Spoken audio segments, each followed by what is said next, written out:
What's up, everybody? Welcome back to my channel again. You know how we do it, and let's get a party started. Today we are going to react to this video by Candace Owens, Matrix Revelations. Erika Kirk Speaks, Zionists Lie About Charlie. Candace episode 257. Let's get a party started. Let's go. All right, you guys, happy Monday. MAGA civil war, at least that's what they are trying to brand it as. They say that's what's going on. But really, we all know it's more like never Trumpers have now infiltrated the MAGA movement and they're trying to dictate the terms like we didn't notice. Randomly, Ben Shapiro apparently woke up this morning and chose violence. He put me in his anti-Tucker montage monologue. We'll see what he had to say in a little bit. And it just so happens to be exactly what every Zionist has had to say in the last 24 to 48 hours, almost as though it's scripted. In other news, Erika Kirk sat down with Jesse Waters. Now, the full interview has not yet aired, but it's already going viral, just a preview clip of it, and we're going to discuss it. And lastly, Kash Patel is now officially the most embarrassing human being in the United States. Welcome back to Candace.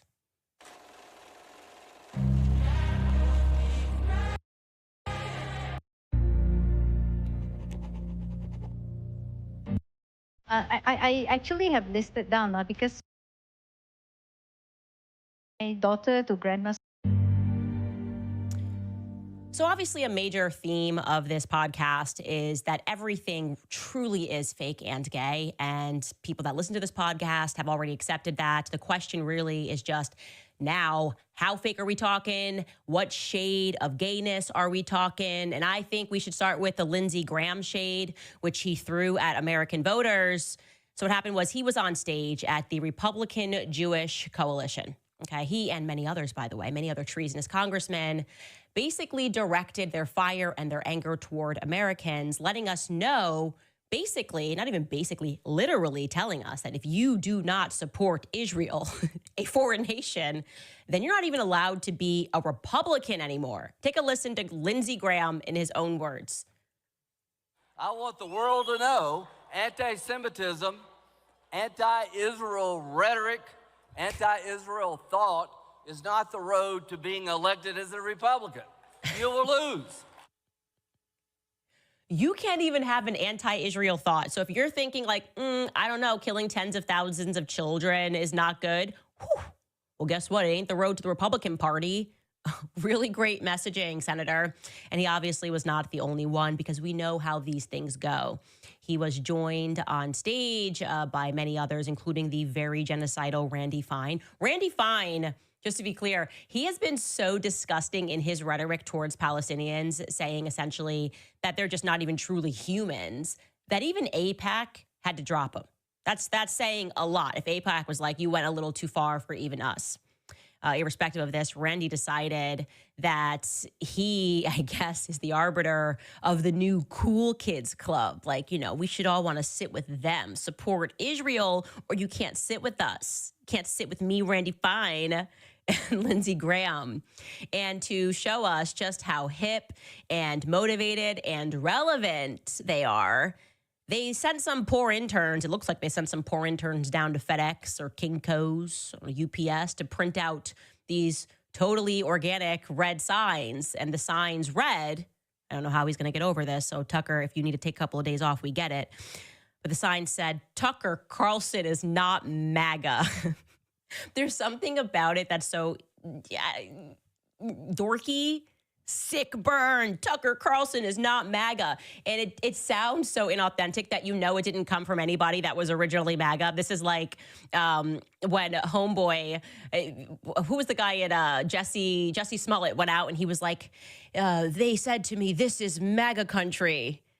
And we were like, nobody in MAGA says this is MAGA country. No one in MAGA would say, Tucker Carlson is not MAGA. It's just it's a very strange thing to say. It's very dorky. And they said it, they did it. And beyond that, besides printing out these little red posters, they gave those posters to some young men. I'm sure they're very nice young men. And they instructed them to wave the posters on stage while Randy Fine, of all people, spoke. Like he was the Spice Girls going back on stage. People spoke. Like he was the Spice Girls going back on stage. Woo! Tucker Carlson is not MAGA. You go, Randy Fine. And Randy Fine was getting them all fired up. And he said the usual thing. Tucker Carlson is basically akin to, you're going to be shocked, you guessed it, Adolf Hitler. So original. Take it away, Randy Fine. But make no mistake, today, Tucker Carlson is the most dangerous anti-Semite in America. Ooh, dangerous. He has chosen to take on the mantle of leader of a modern-day Hitler Youth, to broadcast and feature those who celebrate the Nazis, those who call for the extermination of Israel, to defend Hamas, to even criticize President Trump for stopping Iran's nuclear ambitions. Friends, make no mistake, Tucker is not MAGA. In Gaza, Yemen, Syria, Pakistan, puddles, but through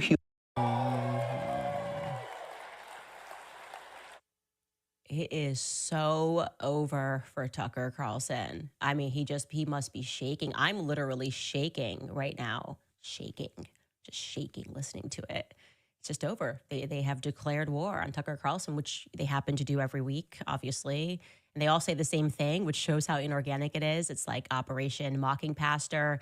And it was very clear that they were instructed to go after Tucker. More than anyone else, we know that Zionists cannot stand Tucker Carlson. And the real reason that they hate him is because he's very well liked now by both sides. And he also happens to not be controlled. You can always tell who they control because they don't condemn them, even when they, like Randy Fine, just come right out with genocidal language against the Palestinians, referring to them as subhuman, laughing when he sees a dead body of a Palestinian. They don't care. They support it. They cover it up. But Tucker Carlson, oh no, he's having conversations with people that they don't like. It's that simple as to why they go after him. That's also why they fired him from Fox, because he was speaking out against the Ukrainian war, and that was not allowed. They thought that firing him would effectively ruin him, and he wouldn't be able to secure another big contract within the apparatus that they very much control. And it turns out Tucker Carlson actually got even bigger, and he became even more well-liked. And they want justice for that. And the way that they are going about it right now, though, is especially sickening. They're now trying to roll Charlie Kirk's legacy into this. We all know, as I proved, that these same individuals were squeezing Charlie Kirk leading up to the end of his life. They wanted, again, Tucker Carlson to be gone, no longer allowed on the Turning Point USA stage, because Tucker is the natural heir to the populist movement. And they want him to be canceled. Only people that they control are allowed to be in positions of power. So recently, Tucker interviewed Nick Fuentes. The reason he did that, I've heard, is because it happens to be a free country. And it's his platform. And he can speak to whoever the hell he wants in the world. But of course, with Zionists, the very same ones who were causing Charlie Kirk all of that grief in the final days and hours leading up to his assassination, the very same ones that Charlie thought were going to kill him, they've now decided to besmirch Charlie's name by asserting that Tucker interviewing Nick Fuentes is a betrayal to Charlie. He's no longer Charlie's friend. They've decided posthumously that Tucker Carlson was a bad friend to Charlie Kirk. And do you know who can actually debunk that pretty easily? Yours truly. I got you guys, okay? And it's just a little bit of common sense. Before Charlie died, really kind of just before he died in July, I interviewed Nick Fuentes. And Charlie and I discussed the interview, and never once did he tell me not to speak to Nick Fuentes. Never once did he consider it an act of betrayal. To the contrary, I had a very long discussion with him. I also had a long discussion with Andrew Colvett separately, telling them both that Charlie should host Nick Fuentes on his show and debate him. I tried to make that happen. You guys will recall this. Andrew Colvett can confirm that everything that I am saying is true. Oh, it's such an act of betrayal to speak to Nick Fuentes. Never at any point did Charlie say, don't do that, because that's ridiculous. It's not who he was. But the truth, obviously, is never what Zionists are concerned with. They want Charlie's legacy by any means necessary. They want people to believe that his legacy belongs to Israel somehow. And the harder that they work to lie about his legacy, the more the world wakes up to the truth about it. They are waking up to the truth about how Charlie really felt. It's just becoming too obvious. Anyway, let's get to Ben Shapiro, okay? Because on his show today, he took a very, dare I say, scripted stab at Tucker Carlson. Same talking points. Tucker Carlson has betrayed Charlie Kirk by hosting Nick Fuentes. And for absolutely no reason at all, I caught a stray bullet, which tends to happen. For whatever reason, they get mad at Tucker Carlson. They attack me. They get mad at me. They kind of punch Megyn Kelly now. I don't know what Megyn Kelly has done wrong, but she's done wrong is what they say. And I'll just listen to what he has to say. This is Ben Shapiro, straight from the teleprompter. Tucker Carlson, you see, is a coward. And here is where his relationship with Nick Fuentes begins, with Nick Fuentes correctly pointing out that Tucker Carlson is a coward. You see, Tucker Carlson, a few weeks back, had on Candace Owens to treat her to his usual ideological laundering services. That's after years of Candace Owens saying things like this. And it is the case that dinosaur bones, for whatever reason, are always just found by the paleontologist. Like, it's not like you and me walking outside. I'm like, hey, a dinosaur bone. And, or by somebody who's related to a paleontologist. It's very strange.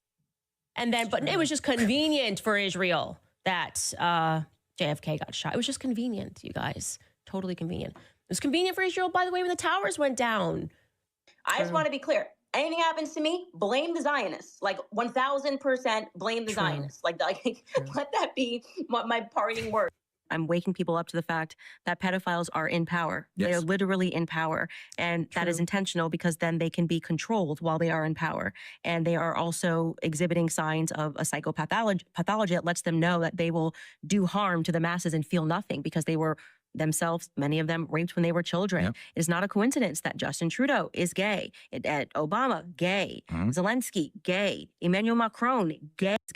Obama, many of them raped when they were children. Yep. It is not a coincidence that Justin Trudeau signs of a psychopathology that lets them know that they will do harm to the masses and feel nothing because they were themselves, many of them, raped when they were children. Yep. It is not a coincidence that Justin Trudeau is gay. Obama, gay. Zelensky, gay. Emmanuel Macron, gay and married to a trans man who molested him when he was a child.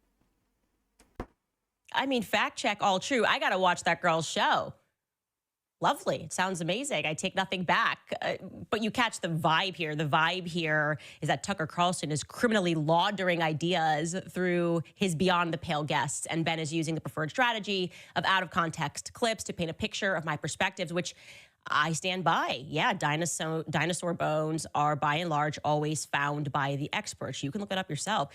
And yes, if I wind up dead in mysterious circumstances, you should obviously assume it was orchestrated by Zionists. Duh. In lengthier clips, which you didn't show, I've asserted that this entire American culture, which has grown quite perverse, it's a culture of vices that we are suffering from today, a culture that is filled with pornography, gambling, transgenderism, radical feminism, modern psychology, pharmaceuticals.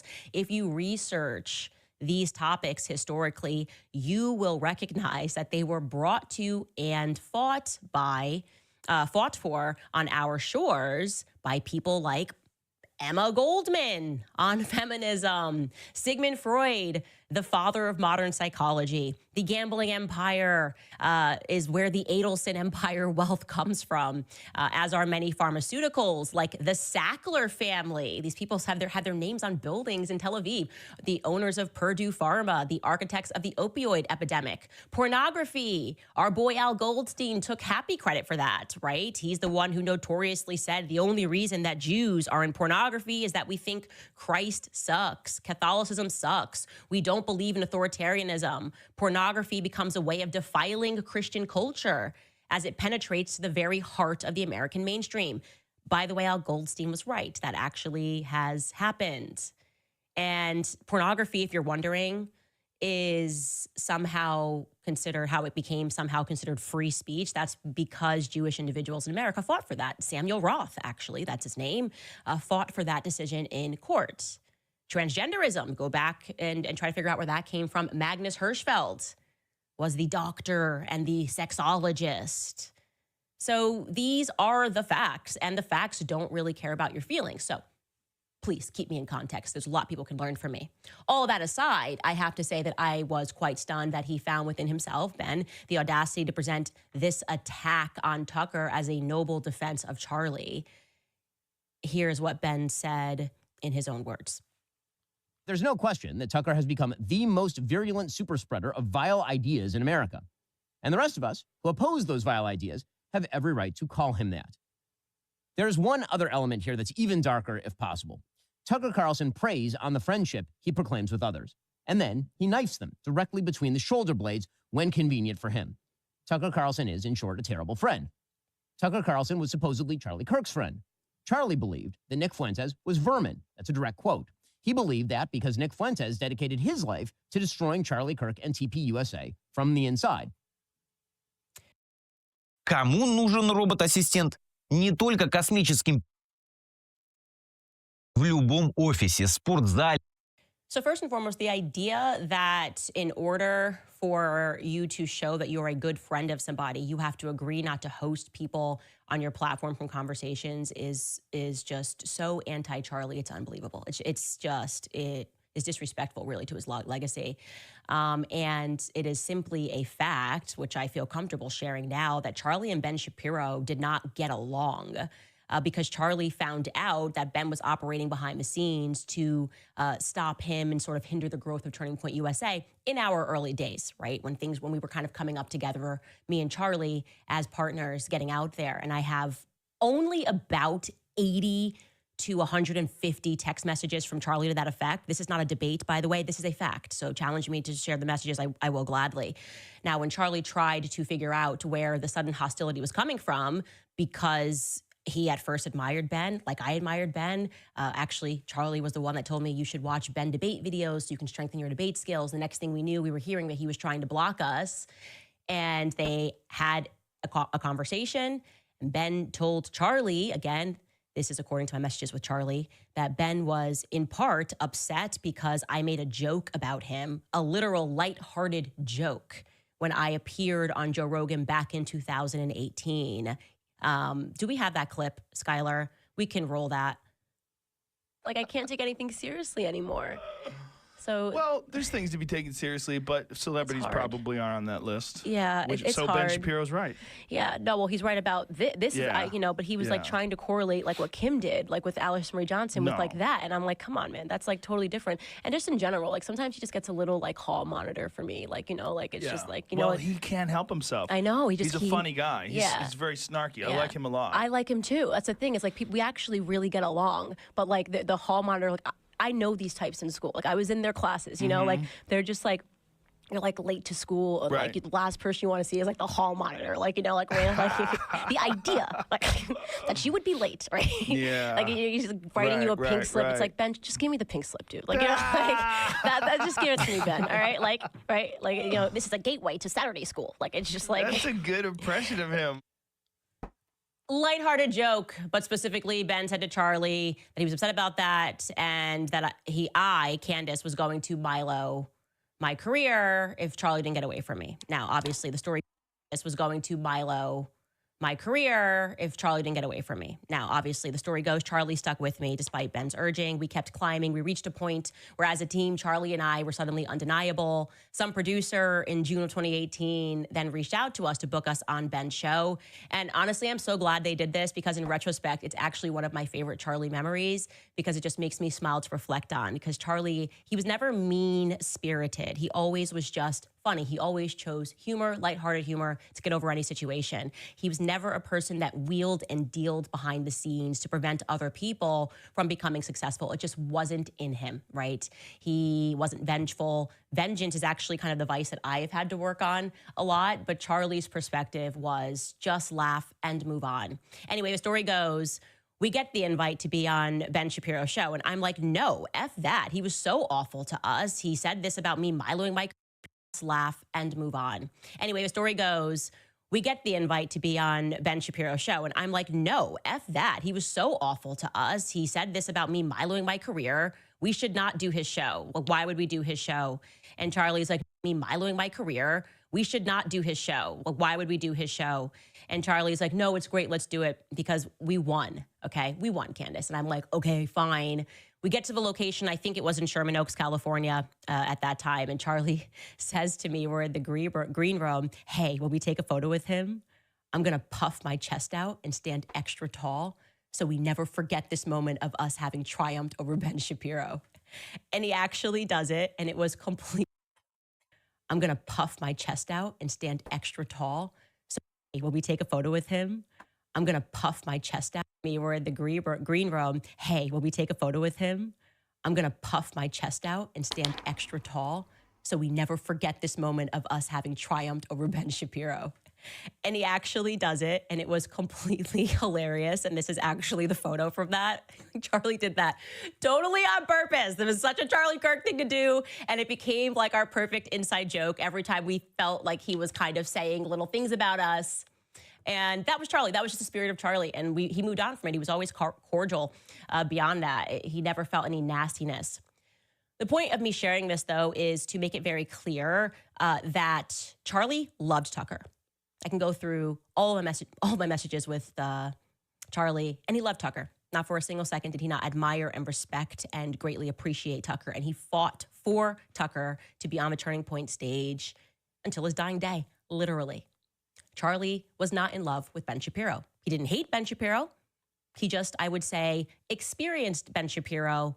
We all get the Ben Shapiro experience at some point. Despite this, he always, as I said, kept it cordial because that's who he was as a person. But what I will not allow is this absolute inversion of reality where Ben Shapiro becomes any sort of voice on who is and who is not betraying their friendship with Charlie. I will not allow it. Like I said, everybody has a vice. And when I reflect on Charlie's, it is probably that he associated success and growth. It is probably that he associated success and growth with money. And I believe that that is probably the conduit for the snakes that got into his company, got into the donor base, whatever it is. Me, I don't suffer from that vice. I don't care about money. I would gladly, as you have seen me do, burn it all to the ground to get out one modicum of truth. And if you'd like to hear something else that happens to be true, in the immediate aftermath of Charlie's death, people that were extremely close to Charlie, including donors, were very touched by a monologue that Matt Walsh did over on the Daily Wire. I didn't see it. I was too aggrieved to watch anything, but apparently Matt Walsh did an amazing monologue. Donors were very touched by a monologue that Matt Walsh, extremely close to Charlie. In the immediate aftermath of Charlie's death, people that were extremely close to Charlie, including donors, were very touched by a monologue that Matt Walsh did over on the Daily Wire. I didn't see it. I was too aggrieved to watch anything, but apparently Matt Walsh did an amazing monologue. So the team reached out to ask Matt Walsh, to host Charlie Kirk's show because they wanted to keep it going. And they were told that that was not allowed to happen unless Ben Shapiro was also invited. And in the true spirit of Charlie Kirk, Turning Point cordially accepted those posthumous terms. Charlie Kirk, Turning Point cordially accepted those posthumous terms. Anyways, those are the facts. Malnutrition should never pass from mother to child. Is weak and hungry. Turning my attention to another matter, Israel is rather obsessed with this already failed operation to stage a hostile takeover of the legacy of Charlie Kirk. So obsessed that the Jerusalem Post completely fictionalized, or rather published a completely deranged lie about Erika Kirk. Here is the statement that was issued by the Israeli War Room account over on Twitter, and they were citing the actual reporting from the Jerusalem Post, which was written by journalist Michael Starr. They published this: Charlie Kirk, the founder of TPUSA, will be posthumously honored at Israel's 2025 Christian Media Summit in recognition of his courageous stand for truth and his steadfast support of Israel. Michael Starr reports. Mrs. Erika Kirk will accept the award on her husband's behalf, a moving tribute to a man who inspired millions to stand with Israel when it mattered most. The Pillars of Jerusalem Award, inspired by the verse teaching that the world stands upon justice, truth, and peace, will also be presented by Douglas Murray, Yael Eckstein, and Dr. Jürgen Buehler. So obviously the internet was like, this is crazy if this is true. And internet, including me, I was like, this is actually insane if this is true. Steadfast support of Israel. This is just a lie. And you know how I feel about lies. Fortunately, Andrew Colvett, the spokesperson for Turning Point USA, instantly came out and slapped down the rumor. Andrew wrote this. This is the first we're hearing of this. We've reached out to the reporter at the Jerusalem Post for a correction. How do you just say Erika Kirk is going to accept this award on behalf of her husband because of his steadfast support for Israel? That's not like a casual error, is it? Well, the journalist replied, and here is what he had to say. Michael Starr said this on X. He said, the Israeli government press office wavered on claims that Erika Kirk would be accepting by video call a posthumous award on behalf of Charlie Kirk after Turning Point USA said that it was not aware of the award and its CEO was not scheduled to participate. And he is calling that wavering. I'm calling that Israel's got to Israel. They just lie. They tell audacious lies, and when they get caught, they then gaslight and pretend that they didn't get caught with their hands in the cookie jar, right? And it's just getting ridiculous. It is so ridiculous to watch them continue to lie about where Charlie Kirk was at in his mind at the end of his life. You're not getting away with it. The people don't believe you. It doesn't matter how much money you spend, how many talking heads you send out to pretend that he didn't waver in his support. He did. He did. The people about where, right? And it's just getting ridiculous. It is so ridiculous to watch them continue to lie about where Charlie Kirk was at in his mind at the end of his life. You're not getting away with it. The people don't believe you. It doesn't matter how much money you spend, how many talking heads you send out to pretend that he didn't waver in his support. He did. He did. We've been reading Charlie in his own words, okay? Like, you can't undo this. It's lost. Yes, he supported Israel throughout his entire career. And then he felt the Agent Smiths coming in, pressing him and pushing him, ironically, over Tucker. And it really shows that you have no shame to do it again posthumously, to say Tucker must never speak on a Turning Point stage. Tucker must be canceled because Tucker wasn't a true friend to Charlie Kirk when Charlie Kirk died fighting for his right and for his friendship with Tucker Carlson. I think that's ridiculous and it's shameless. And I guess before we take a bit of a break here, I want to say that there is going to be a day when we all get to puff our chests out, stand tall, and recognize that we, the American people, triumphed over the Israel lobby. That's all I'm going to say about that. We'll be right back. All right, guys. So far, you have any comments on this video? Let's continue watching. Just a myth. We're already living in later. You probably recognize that by now. Call 8 all day long. Their bestseller is Dose. That's sending us. Okay, so I want daily.co/Candace for 35% off your first month subscription. Okay, so I want to address this. So many people have been writing into us, sending us emails, people that are paying in super chats, asking me to address Erika Kirk. And I guess my question back would be, what is there for me to address? She hasn't sat down for a long interview. All we have seen from Erika has been the speech at the memorial event for Charlie Kirk. I see the innuendo that is online. I am interested in investigating who killed Charlie Kirk. And the people that I have been reserving my ire for, my smoke for, my investigation for are the people that are blatantly lying, okay? People that are just lying about Charlie Kirk. That was my reason for going after Alex Clark. She lied about the Catholic thing. That was my reason for going after Andrew Colvett, Mikey McCoy. Anybody that's told a lie, Rob McCoy, blood all over him, you got my attention. What lie has Erika told that I'm supposed to be focused on? Okay, like, has she said something about, did she come out and say, Charlie never had an issue with Israel in the end? He loved Israel to his dying breath. She hasn't done that. She simply hasn't done that.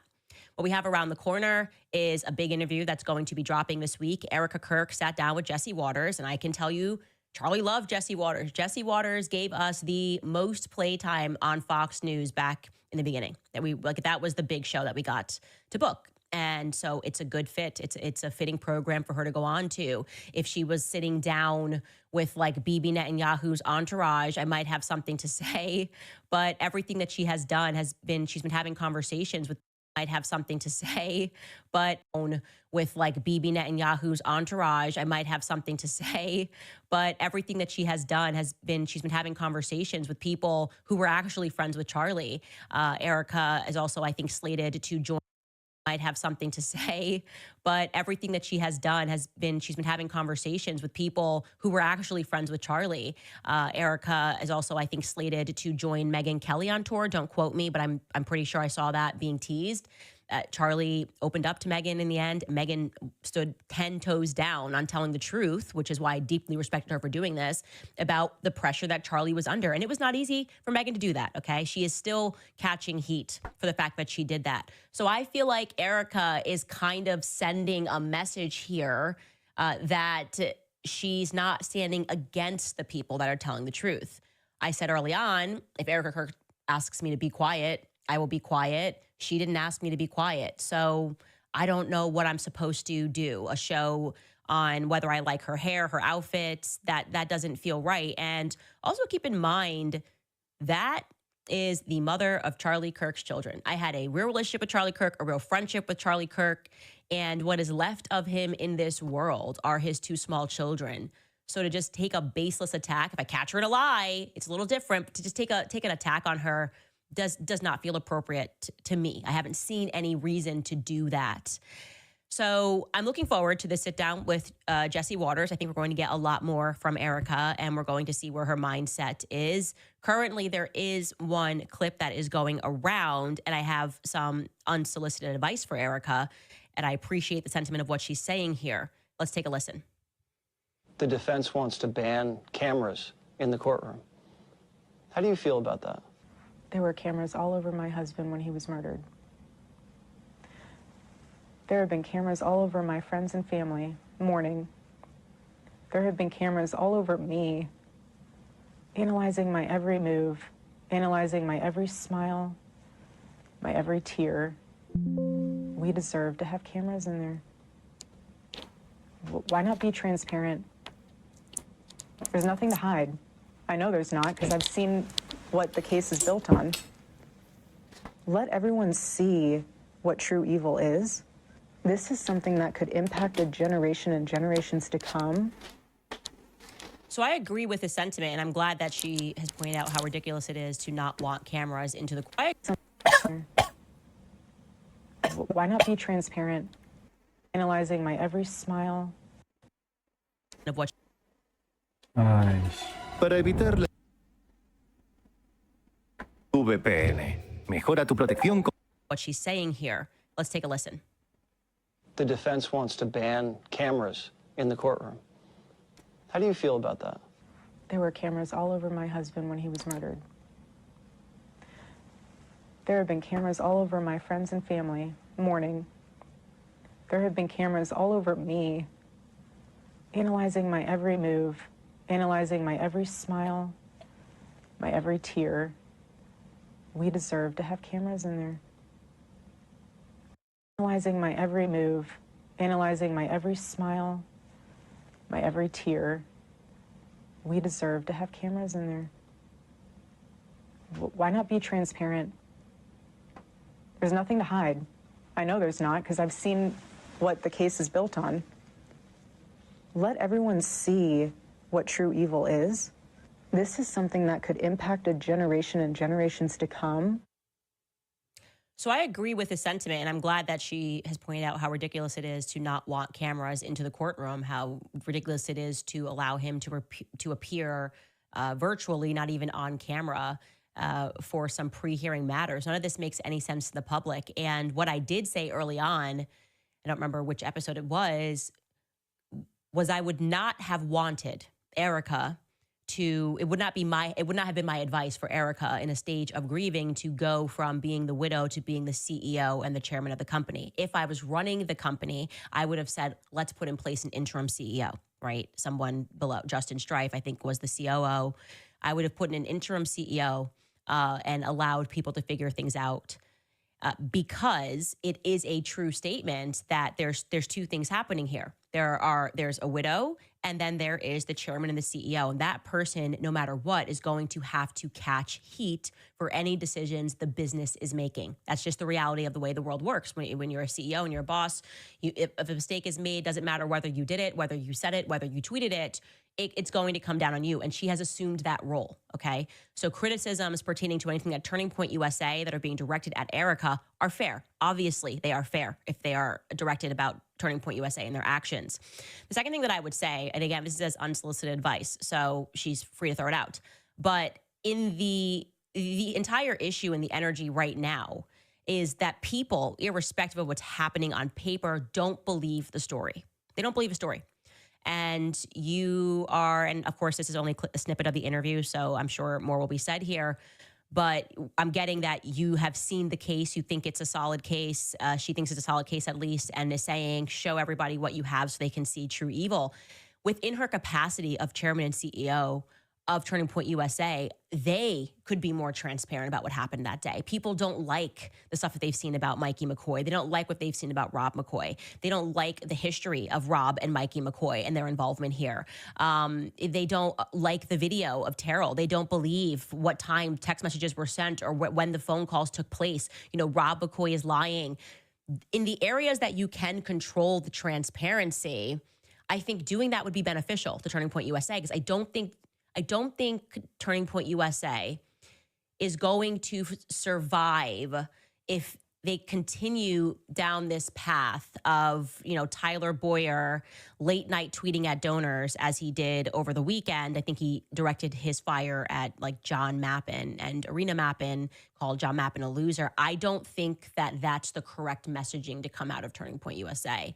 And there is something that my husband always says to me, and I don't know if he got it from somebody else, he probably did, but the expression is, the market is always right. The market's always right. He says this about like trading and things of that nature, meaning irrespective of what your opinion is or what you think you know, the market is the market. So maybe the top execs at Cracker Barrel thought it was brilliant to change the marketing, and they brought in the highest paid advertisers to do that, and they thought it was sleek and it was amazing. The people revolted. And they said, we don't like this. We don't trust it. Put that old man back up there. We want to see the Cracker and the Barrel, or we're out. And guess what? The market was right. That's kind of the point of the expression. The market is always right. And the market right now is saying, we don't believe a single thing that happened that day. We do not trust the donors at Turning Point USA. We've got no messaging about whether those donors were removed. We want Turning Point to hit hard the people that are lying. Why are we getting this dance around the Catholic topic, which again did not come from Erika, okay? It did not come from Erika. And I would imagine there are a lot of people that are speaking in your ear. That's what it means to become to wake up one day and be the chairman and CEO of a major company. But people are going to need clarity on these matters, because it doesn't feel like those snakes are out of the garden. That's what it doesn't feel like, I would say. And so, yeah, I would say in every aspect that you can be transparent, which doesn't involve the feds, I would do that. I look forward to obviously watching the interview. That is going to premiere in 2 days on Fox News with Jesse Waters. I will certainly be watching. Now, speaking of a lack of transparency, I am everyone right now when I say that Kash Patel is the most embarrassing human in the United States. Embarrassing for 2 reasons. One, Charlie Kirk was a big supporter of Kash Patel, had him on his show, really pushed for him to get the role that he is in, director of the FBI. And he has just been terrible in this case. He just has been objectively, okay? Everything that we have seen coming out of this case makes entirely no sense, from the impassioned messages written by 20-year-old gay men, which don't exactly sound Gen Z, to this kind of ridiculous narrative that we can't see anything. We can't watch him drop down. There's cameras everywhere, but you can't show us anything. All of the holes that are still in this story. And I didn't think he could make matters worse than over the weekend. Really, guys, we are just not a serious nation. That's what I want you to know. After this tweet, I realized we are not a serious nation, and the empire is in its decline. I actually think I want to be Russian right now after what Kash Patel tweeted. Kash Patel made me want to be Russian like tomorrow. Like, I'm going to go live with Putin, because at least he's like a serious person, right? And Kash Patel is no longer serious. So the backstory is Kash Patel he had a marriage breakup. He starts dating this cute little thing, Alexis. She's very cute, very pretty girl. He had a marriage breakup. He starts dating this cute little thing, Alexis. She's very cute, very pretty girl. Makes videos online. And I don't know. I guess he flew down in his FBI plane to go see her down in Nashville. People found out that he went to go see her down in Nashville. The internet revolted and said this is an inappropriate use of taxpayer funds. Now, it turns out that he is required to fly on the FBI plane, no matter where he goes, whether it's a personal event or if it's a business event.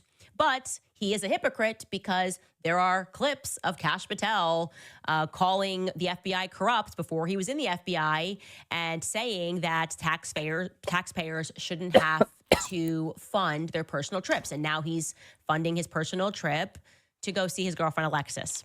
So the internet didn't like the hypocrisy. The internet was correct. The market is always right. Okay, the internet was absolutely correct about this. And what Kash Patel did was he wrote this like Andy Cohen hosting the Real Housewives of DC or something type tweet where he defends his girlfriend. I mean, how old is this girl? But seriously, she's young. She's very young. And this is what he wrote. I'm just going to read it because it's so embarrassing that we have to read it. And then I'm going to get a passport to Russia. Okay, here is the tweet. 人，我觉得只有两种人。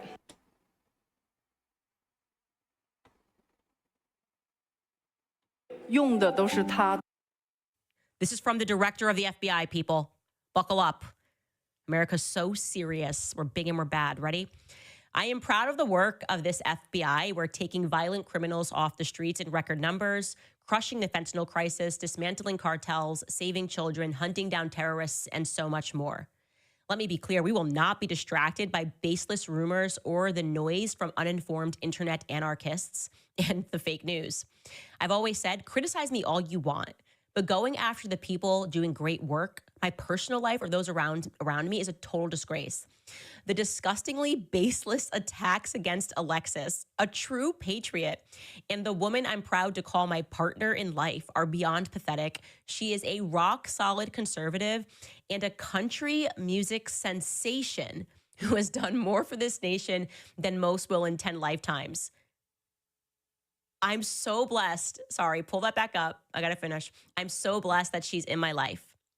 Attacking her isn't just wrong, it's cowardly and it jeopardizes our safety. My love of family will always be my cornerstone, and you will never tear that down or keep me from them.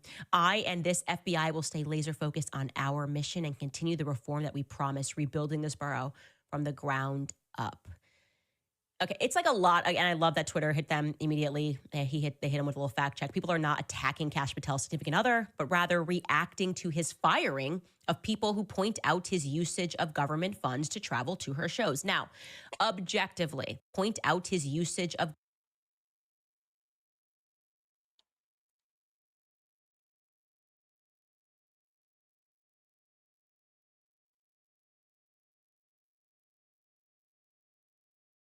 government funds to travel to her shows. Now, objectively, his usage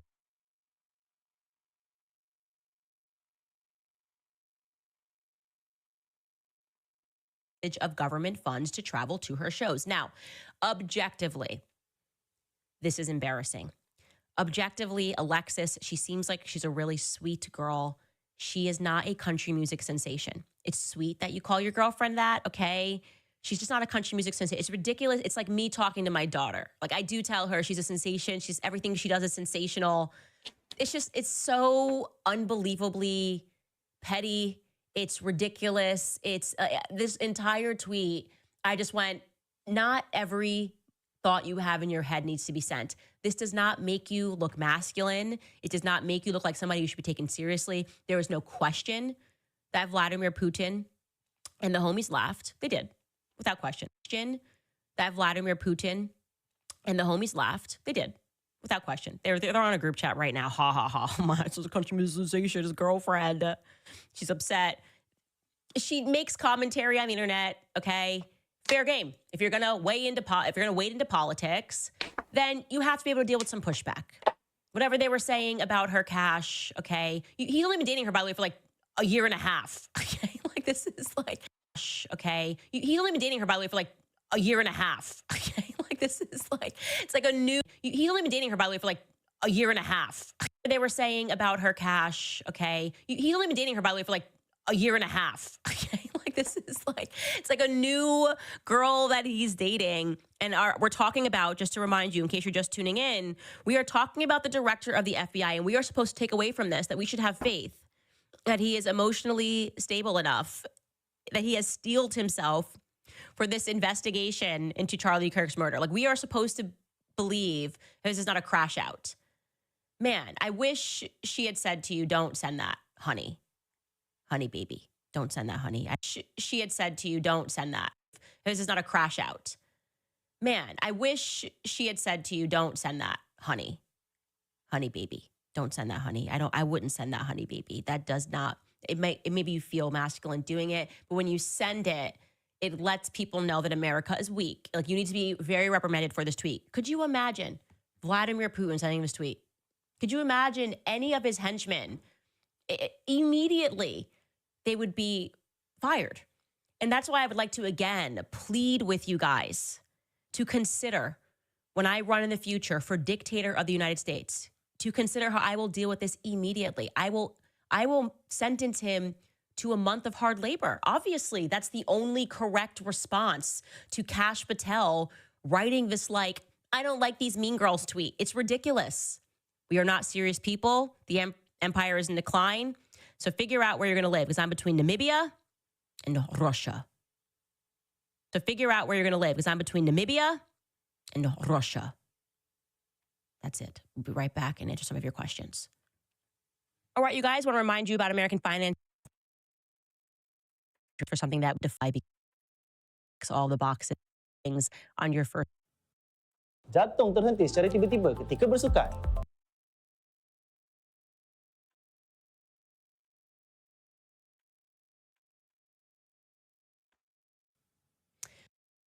Just use code Candace at 7weekscoffee.com. All right, let's get into some of your comments. Maxi Dodo Star Help Australia. Thank you. How happy. So what do you think of I've this gone through, obviously, episode, guys? This we're going to think about that. This episode is actually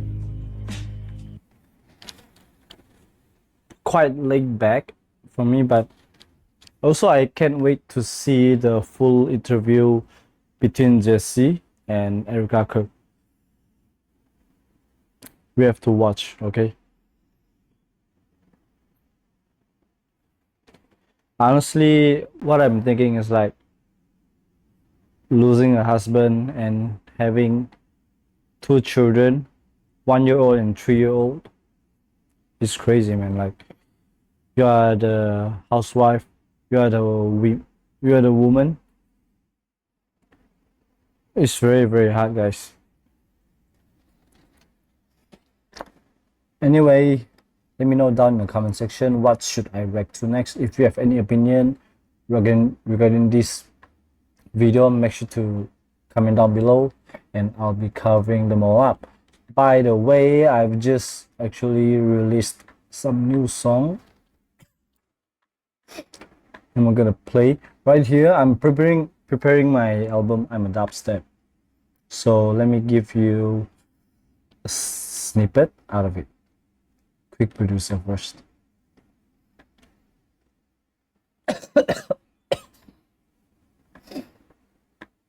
Hi.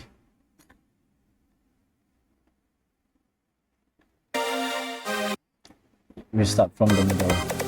Okay. Enjoy, everybody. Let's go. I would say that is the first thing. I'll say ego then.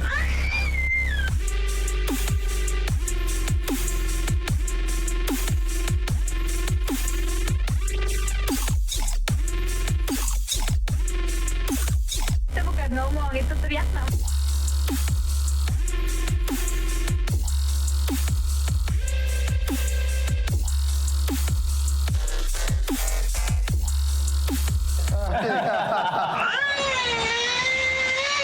Marah? Oh, kamu marah sama mereka kah? Atau marah sama siapa nih?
Alright guys, that's all for today. If you have any questions, let me know in the comment section, and I'll see you guys in the next video. Make sure to pray the rosary. May Jesus bless you all.